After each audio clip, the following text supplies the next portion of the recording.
Para teman-teman media, sampaikan salam kami kepada Presiden Prabowo Subianto sebagai pemegang satu-satunya kedaulatan yang ada di Indonesia sekarang. Sampaikan kepada Presiden dan Menteri yang ada di Jakarta sana bahwa biarkan kami masyarakat Indonesia yang ada di pesisir yang sangat jauh dari kota, biarkan kami merasakan, menikmati kemerdekaan yang sesungguhnya, yang betul-betul bisa berdiri di atas kaki sendiri seperti pesan Presiden pertama Soekarno. Kami sudah rasakan kemerdekaan di sini, Pak. Kami bisa menghasilkan uang dengan sendiri tanpa bantuan dari pemerintah. Kami bisa menghasilkan uang tanpa bantuan dari perusahaan. Jadi, izinkan kami, mau dicabut, mau di apa semua, biarkan kami bertani lada. Biarkan kami merdeka, merasakan betul-betul apa artinya merdeka. Bukan merdeka tapi tetap dijajah. Kami mau rasakan merdeka yang betul-betul merdeka, berdiri di atas kaki sendiri. Terima kasih. Alhamdulillahirrahmanirrahim. Wassalatu wassalamu ala asrafil anbiya'i wal mursalin wa ala alihi wa sahbihi ajma'in. Asyhadu an la ilaha illallah wa asyhadu anna Muhammadar Rasulullah. La haula wala quwwata illa billah.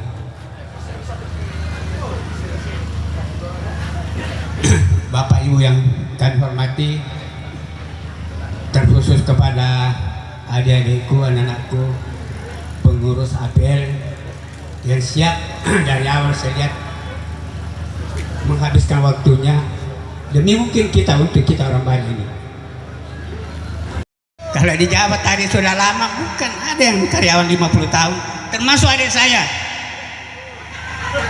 Sampai hari ini, begitu sampai 50 tahun, sudah dipensiunkan, untung-untung tidak jadi pengemis. Tapi kalau saya ini sampai hari ini yang umur kurang lebih 70 tahun, alhamdulillah masih bisa produktif. Karena apa itu? Karena kita mengelola tanah kita. Oleh karena itu saya cuma ingin tekankan bersatu kita semuanya. Apapun dan dimanapun, kalau resiko itu kita tanggung bersama, yakin pasti kita berhasil. Dan disampaikan dengan rahmat Tuhan yang Maha Esa, kami masyarakat petani lada Loeha Raya telah bersepakat menolak hadirnya tambang di Loeha Raya.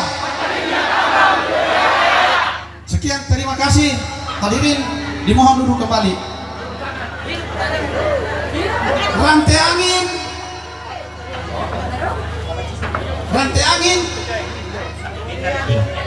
angin Minggu 28 September 2025 atas nama masyarakat petani lada Loeha Raya, Asosiasi Petani Lada Loeha Raya. Demikian deklarasi penolakan yang telah kita ucapkan. Mulai hari ini hanya ada satu kata, itu tadi yang pendek-pendek katanya. Jadi demikian deklarasi penolakan yang telah kita ucapkan. Mulai hari ini hanya ada satu kata, tolak tambang. Hidup petani.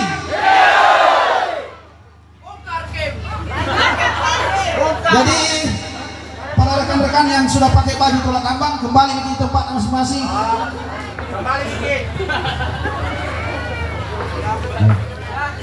Ya, tentu sebenarnya menjadi harapan besar petani untuk hadir di tengah-tengah petani adalah pemerintah, khususnya di 5 desa. Jadi Asosiasi Petani Lada juga sudah melayangkan surat undangan untuk segera hadir.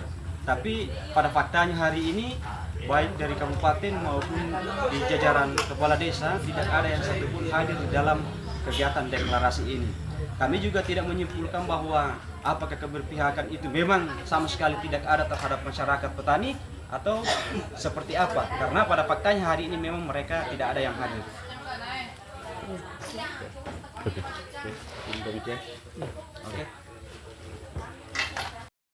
Kegiatan deklarasi Asosiasi Petani Lada bersama dengan seluruh petani lada yang ada di 5 desa Loya Raya khususnya.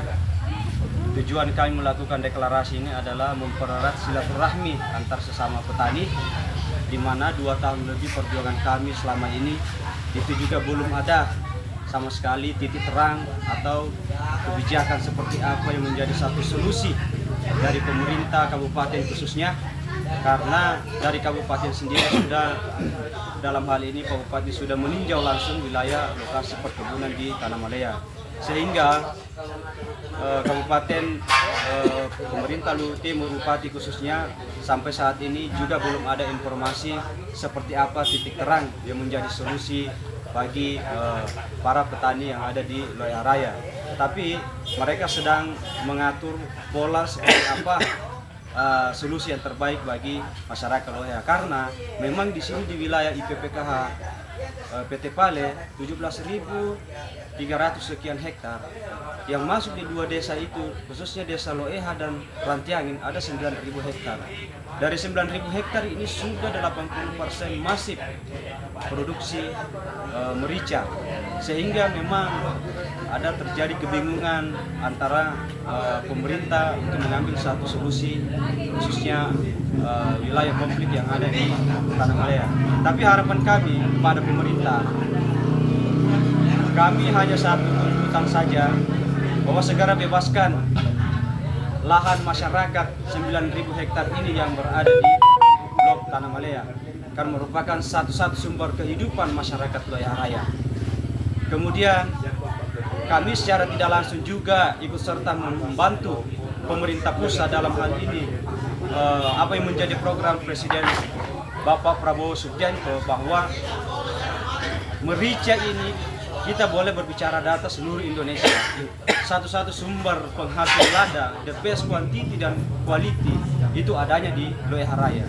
Harapan itu petani, semoga ini bisa terpublikasi di publik bahwa masih ada di daerah Sulawesi Selatan yang terisolir jauh dari jangkauan, ternyata potensi penghasilan hasil bumi itu sangat luar biasa. Olehnya itu kami mengharap kepada Bapak Presiden Prabowo Subianto dan pemerintah Kabupaten Luhut Timur Bupati khususnya, bahwa kami ini secara tidak langsung membantu salah satu proyek strategis nasional swasembada pangan hasil bumi melalui komoditi lada. Karena satu-satunya sumber kehidupan petani di sini yaitu dari lada saja. Tidak ada lagi wilayah lahan-lahan lain yang bisa ditempati masyarakat untuk bertani kecuali di wilayah Blok Tanah Malaya ini khususnya. Jadi itu harapan kami kepada pemerintah kabupaten segera mengambil langkah dan menindaklanjuti hasil kunjungan petani lada di Blok Tanah Malaya. Kemudian juga semoga ini bisa tersampaikan kepada Bapak Presiden bahwa Loya Raya saat ini melalui komoditi lada mereka mampu sejahtera dan ikut serta membantu menjalankan proyek strategis nasional yaitu swasembada pangan melalui komoditi lada. Mungkin itu saja. Terima kasih. Untuk tanggapannya anggota dewan itu DPRD, apakah dia berpihak ke masyarakat atau dia berpihak ke perusahaan? Ya tentu terkait persoalan tanggapan anggota DPR, lembaga DPRD Kabupaten Luhut Timur, kita juga sudah beberapa kali melakukan RDP terkait persoalan konflik yang ada di Tanah Malaya ini, dan juga sudah didampingi oleh DPR Kabupaten hingga ke pusat, ke Komisi 7. Bahkan anggota DPR RI Pusat Pak Ismail Bahtiar pernah datang dan kami mendampingi untuk di sini.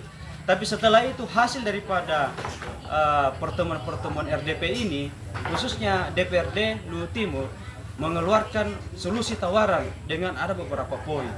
Tapi dari beberapa poin itu tidak sejalan dengan apa yang menjadi tuntutan petani Loya Raya hari ini, sehingga poin-poin itu yang menjadi solusi dari lembaga DPR tidak diterima oleh masyarakat. Apakah setelah deklarasi ini akan ada demo lagi ke DPR? Tentu hari ini merupakan merupakan salah satu tujuan deklarasi adalah mengumpulkan semua masyarakat petani, khususnya tidak ada paksaan bahwa ini adalah perjuangan milik kita bersama. Dan kedepannya tentu begitu banyak agenda-agenda kegiatan aksi yang akan dilakukan, dan bisa saja nanti kami melihat waktu tetap akan kami melakukan aksi di DPRD Kabupaten Luwu Timur dan kantor Bupati untuk menagih langsung bagaimana kelanjutan yang menjadi solusi, seperti apa keberpihakan pemerintah Luwu Timur ini terkait persoalan konflik perkebunan lada yang ada di Tanah Malaya. Karena mereka semua sudah melakukan peninjauan. Ada 8 anggota DPRD Kabupaten, semua fraksi turun langsung meninjau. Dan ada saatnya kami sedang mengatur waktu akan menagih dengan cara menyampaikan aspirasi dengan demo di kantor DPRD Luwu Timur. Tanggapan tentang OEH Raya ini sangat kami melakukan perkebunan itu karena ada hal-hal lain. Di tahun 78 PT Pale, PT Inco membangun dam untuk melempaki untuk memenuhi suplai listriknya untuk memproduksi nikel yang ada di Surapok. Pada saat pembangunan dam itu, sawah-sawah orang tua kami itu ditenggelamkan. Jadi pada saat itu kami kehilangan mata pencaharian. Setelah itu solusi tidak ada, solusi yang ditawarkan itu tidak ada, sehingga kami larinya ke atas gunung untuk mencari makan dengan cara membuka perkebunan. Jadi dimulai dari tahun 85, selang waktu itu dimulai tahun 85 masiflah perkebunan lada, sehingga pada saat itu pemerintah yang ada tidak juga melarang kami dan tidak juga menyuruh kami untuk membuka lahan. Olehnya itu dengan adanya pemerintah ini mempunyai rasa tidak menegur kami dan tidak juga melarang kami, maka kami menginisiatif untuk mencari tempat hidup baru dengan cara bercocok tanam lada. Olehnya itu setelah kami sukses di lada, ya, kami lagi-lagi mau digusur oleh PT Pale yang dulu PT Inco, sekarang PT Pale. Persoalan-persoalan tanah tenggelam belum diselesaikan, lalu kami yang ada di pegunungan bertani dengan bercocok tanam lada ini mau lagi digusur. Nah, olehnya itu apapun resikonya, karena kehidupan yang ada di perkebunan di atas kebun ini adalah kebutuhan primer, tidak ada jalan lain, harus kami bertahan. Ini bukan kebutuhan sekunder, ini adalah kebutuhan primer rakyat OEH Raya. Ratusan ribu rakyat menginginkan untuk tetap kami bercocok tanam lada. Lagi-lagi kan dalam hal ini pemerintah daerah, dalam hal ini Bupati Luwu Timur telah menandatangani kontrak politik bahwa OEH Raya ini akan dijadikan kawasan lada terpadu. Nah, kami akan tetap menagih janji Pak Bupati untuk menciptakan bagaimana rakyat ini bisa sejahtera. Kami khawatirnya kalau perkebunan lada ini hilang, maka kami akan menderita seperti dahulu. Ya, contoh yang ada di Surapok sana, penduduk-penduduk original itu, marginal itu, ya larinya ke pinggir-pinggir danau. Satu rumah tangga itu 7 kepala sampai 7 kepala keluarga di dalam. Ini kan tidak sejahtera. Lalu PT Pale membohong-bohongi kami dengan mengiming-imingi ganti rugi yang begitu besar. Dia bahkan berbicara bahwa oknum PT Pale ini berbicara bahwa kalau petani lada mampu mensejahterakan rakyat, maka kami lebih mensejahterakan rakyat daripada itu yang kita mengadil rakyat. Dan itu kami tidak percaya, karena oknum-oknumnya adalah oknum pembohong. Kinerjanya sudah ketahuan di masyarakat. Sampai hari ini persoalan-persoalan tidak mampu diselesaikan, cuma janji, dan janji. Menjadi persoalan, saya minta kepada pemerintah daerah, mulai dari pemerintah daerah, provinsi dan pusat, minta kami mengharapkan bantuannya untuk segera menyelamatkan kehidupan kami. Karena kami takut kalau kami menderita. Pemerintah kan kalau kami menderita tidak mungkin bisa mensejahterakan kami. Tidak mungkin bisa menyekolahkan anak kami sampai ke perguruan tinggi. Tidak mungkin mampu membelikan kami mobil. Pemerintah tidak mungkin kami mampu membelikan rumah yang sesuai dengan selera kami. Olehnya itu kami tetap ingin memperjuangkan. Kami mengharapkan agar pemerintah ini pemerintah ini akan tetap melindungi kehidupan kami, karena kami menginginkan kami akan tetap hidup seperti yang semula. Kami ingin sejahtera, kami ingin merdeka, kami ingin menciptakan keadilan sosial. Kami ingin menciptakan keadilan sosial bagi seluruh rakyat Indonesia karena ini adalah amanat undang-undang dan amanat amanat konstitusi negara. Olehnya itu kepada semua elemen bangsa yang memegang pihak bangsa ini yang menjadi pemimpin bangsa ini, kami mengharap jangan mengkebiri hak-hak kami demi untuk menutupi orang-orang lain. Kami tidak mau kami dikorbankan untuk menghidupi orang lain. Kami tidak mau dikorbankan negeri ini untuk kekayaan orang luar negeri, orang-orang korup dari bangsa ini. Kami tidak menginginkan itu. Ya, mungkin demikian apa Sedikit yang kami Pak, terkait sawah yang digusur PT Vale atau Inco dulu, itu sudah dapat ganti rugi apa belum Pak dari pihak Vale, PT Inco? Sawah itu sampai hari ini banyak yang tidak diselesaikan ganti ruginya. Dan ganti ruginya ini lucu sekali, sangat murah, cuma 35 juta per hektar. Ini kan tidak layak dari sisi kemanusiaan dan segi undang-undang. Ada berapa hektar Pak yang digusur PT Inco Pak? Ada berapa hektar itu yang Kurang lebih 750 hektar Belum dapat ganti rugi semua Pak ya? 750 hektar. dari 5 desa. 5 desa Pak ya? Itu belum dapat kompensasi semua Pak ya? Sebagian? Nah, sebagian ada, Sebagian ada, tapi Pak, ya? sebagian direkayasa. Ya.